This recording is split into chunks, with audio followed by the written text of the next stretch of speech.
you stand up. What does that say? I'm not a cop. I'm not a cop, I'm a federal judge. Oh, that's cool. And like I said once before, I'm not a cop. What is that? Don't let me scare you.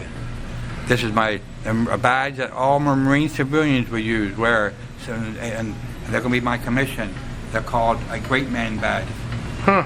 Is that similar to the Oath Keepers type thing? Have you seen that? Above that? Yeah, probably so. Yeah. Because under the Title I of the Code, U.S. Code, Chapter 2, it says in there, the Constitution was written so the citizens can understand it, and the protect and defend those is in charge. Now let me turn around. You can see what I got on the back. Let me see. Freedom Bureau agent. Federal Law 241, July 16, 1866. Now I have to admit that just went over my head. Well, here again, if it was censored, if I go in the library downtown with any one of my citizens, they would go in the front where the books are in the front. Me, I'd stick around the counter and go in the back where the Federal Archive books are at. Okay. Hey, they're not in the card catalog, so you'll have to go look up in the archive of the Congress and find the book first. They're not in the card catalog? No. Huh. And then you have to go up to the Minister of Congress first and find the book that you're looking for.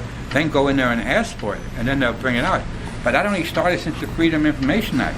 Prior to that, you couldn't even go in that room, and there was no door. It was an archway, and the books were staring us right in the face, but we couldn't go in there. Wow. And that book, it's been there since 1914, and no one ever looked at it. Hey, so before I cut this off, I almost forgot the most important thing. Thank you, Judge Lawson of Red Bank, for ruling me a great man that day. Because I am a great man under all the laws you said I am, that I was carrying with me in that notarized statement. So my hat is off to you for having guts to risk being arrested under my new plan. But I wouldn't do that to you that day, so thank you, and I hope that didn't hurt you too much. Thanks, Basil. I appreciate it. I want to, I just told him. Red Bank judge with a fill-in. One time I went to have a seatbelt. I said, "Copper, I don't even wear my seatbelt. You want to give me a ticket?" So I drove down the road and they give me a ticket. He did give me a ticket. Oh, he did? Yeah. I said, "You know what's going to happen when you give me this ticket?" He says, "What? I'm going to take you to court." I said, "Then you're going to spend $80,000, $90,000 fighting me out." So he gave me the ticket. So I went into the court, and Houston wasn't there. They threw him there. He pointed. He's 80-some years old. And I walked in there. He said, "Basil Marceaux, I've been following you, and I've been reading your laws. And I'm pointing your laws. You are a great man. Your case is dismissed." Huh. And I called him up and said, "Well, how come you didn't write that on a story on the back of my paper?" He just wrote dismissed. He said they wouldn't let me. He didn't want to go on record as saying that. Acknowledging. They wouldn't let me either. Yeah. So he said, "Well, how do I get that on?" He said, "Well, you have to go get rearrested again."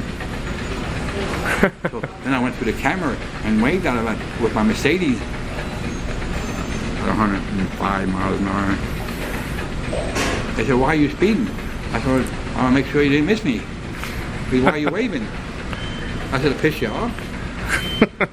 So meanwhile, the new judge, he said the other judge was an idiot for ruling my favor. I said, "No, he's not the idiot. The real idiot is the DA. He's never in my district court. And see if RICO's involved. See if the Boy Scouts can fly the flag along the uniform. See if the U.S. Marshals owe me $65 billion in fines for not arresting the constitutional violators. See if the schools at ROTC can teach students how to fly the flag wrong and fly the wrong flag on a regular basis. Hey, come see if it's find out which one of the branches are guilty for dropping the ball when the now dominant party invaded our country in 1798. Was it the Coast Guard? Hey, what about the Navy? Whose responsibility is it from being invaded by the inside, like Benjamin Franklin said in the Alien Sedition Act. George Washington conspired with a second enemy at Valley Forge. After that, Thomas Jefferson became a republic, democracy. Hamilton said you can't be that. That's two nations. You're combining and making you the father of democracy and the father of republic. Well, I personally believe one of them, he broke their loyalty to. And I would say he broke his loyalty to the republic and screwed our whole lifeline up since day one. And today, for that reason, today, law enforcement can shoot me 50 times to put me down. And they say, that's okay, the judge. Well, that sounds like war to me. So as a governor or a congressman, those people just may, in the last 10 years, may find themselves in a legal battle. So I believe I took enough of your time up today. So I'm here at the Hardee's and Sorry Daisy, where they make good burgers. I hang out here a lot.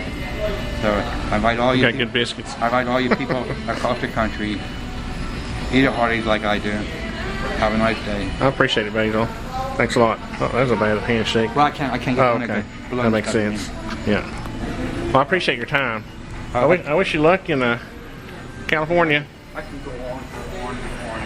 Oh, I know. I love politics. You know, that's one reason why I do this as a hobby. You know. Are you still filming? Yeah, I just thought it. So Just going on the way out.